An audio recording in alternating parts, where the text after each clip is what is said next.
Muchas gracias, Francisco. Bueno, quiero en primer lugar agradecer a Carlos Sánchez Berzaín haberme incorporado al grupo de comentaristas de su más reciente obra, Narcoestados, Gobiernos Dictatoriales y otros ensayos. Debo decir que si algo admiro del autor es su prolijidad editorial. Aproximadamente cada 2 años publica una obra que recopila sus ensayos sobre temas cuidadosamente seleccionados. En esta ocasión reúne una serie de reflexiones en torno al fenómeno de los narcoestados y de los gobiernos cómplices en nuestro hemisferio. Antes de analizar el contenido del libro, sin embargo, quisiera hacer una aclaratoria.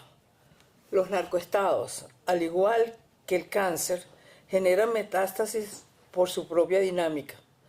En el caso del cáncer, las células malignas viajan por la corriente sanguínea y en el de los narcoestados, su influencia se desplaza a través de los flujos económicos, sobre todo los flujos económicos internacionales, hasta anclarse en comunidades de otros países donde desarrolla relaciones de dependencia y servidumbre respecto al tumor original que constituye el narcoestado. De allí que su combate resulta extraordinariamente difícil y complejo, y eso queda patente en cada uno de los ensayos del autor. Regresando a la tarea de hoy, considero que los artículos dedicados a Venezuela son particularmente útiles para comprender el presente. En ellos, el autor describe con notable precisión la naturaleza del régimen que se ha enquistado en el país.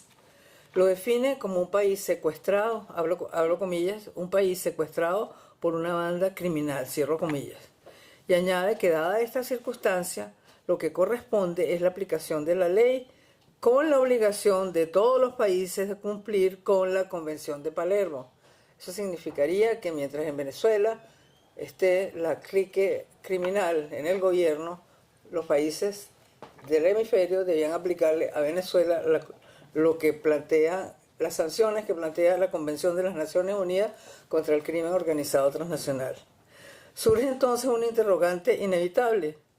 ¿Sigue siendo válida esa caracterización para la Venezuela de hoy? Porque si bien el señor Nicolás Maduro se encuentra preso en Nueva York, muchos de sus cómplices y compañeros de organización continúan actuando con libertad en Venezuela y forman parte del gobierno de la nación. De la respuesta a esta interrogante dependerá en buena medida la duración y el éxito del periodo de transición que vive hoy la patria de Bolívar.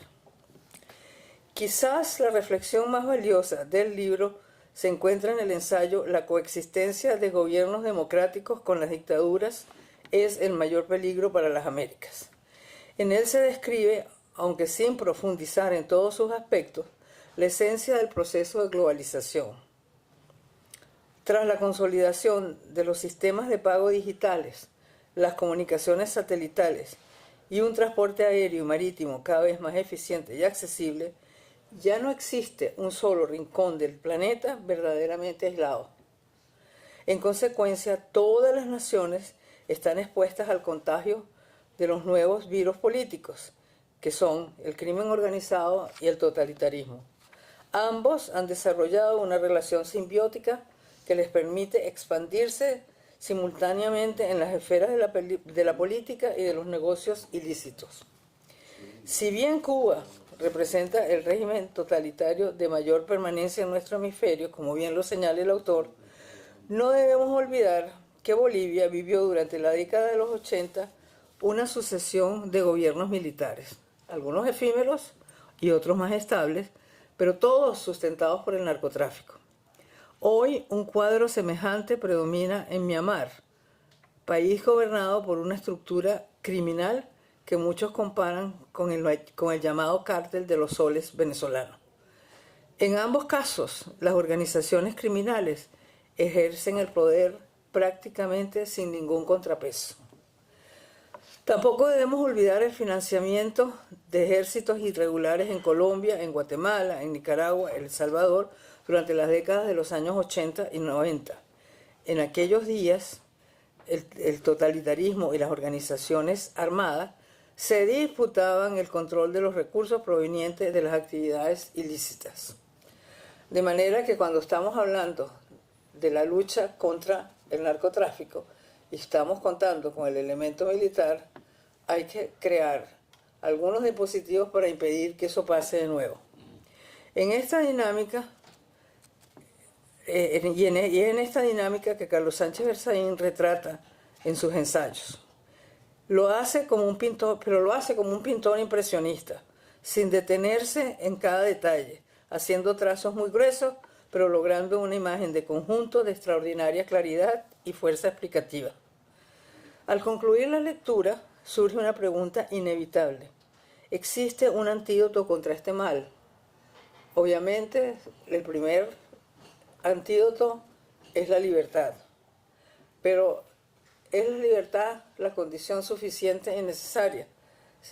Sí, yo diría, pero hay una respuesta igual de importante y que a mi juicio es sencilla, porque como decía James Carville, es la economía, estúpido. A lo largo de la historia, numerosos gobernantes han creado monopolios artificiales para extraer rentas destinadas a financiar sus proyectos políticos. Sin embargo, algunos de estos monopolios terminan siendo profundamente perjudiciales para la sociedad. El ejemplo más conocido fue la prohibición del consumo de bebidas alcohólicas en los Estados Unidos entre enero de 1920 y diciembre de 1933. Al amparo de esa prohibición florecieron el crimen organizado, la corrupción y algunos de los mayores abusos registrados en la historia de Estados Unidos. Lejos de aprender de aquella lección, hemos repetido el mismo error con las drogas. La drogadicción constituye, ante todo, un problema de salud pública y no exclusivamente de criminalidad. Si fuera tratada como tal, el valor económico del narcotráfico se desplomaría en el acto. La prohibición enfrentaría la quiebra, porque gracias a la prohibición, los ingresos del narcotráfico son cuantiosos y están siempre ocultos. Entonces, al suspender la prohibición, eso desaparece.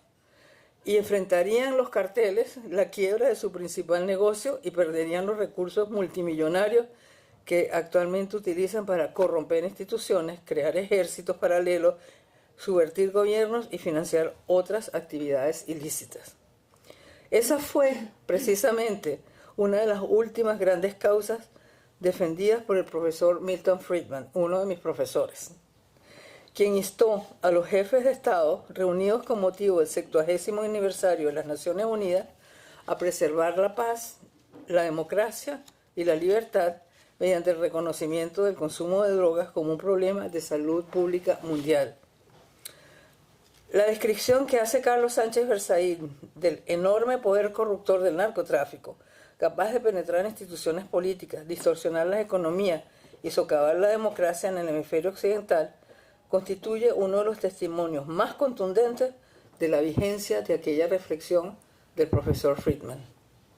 Por ello, quienes hemos leído esta obra, tenemos razones para agradecerle a Carlos Sánchez Berzaín este nuevo aporte al análisis de uno de los fenómenos políticos más complejos y más peligrosos de nuestro tiempo. Gracias.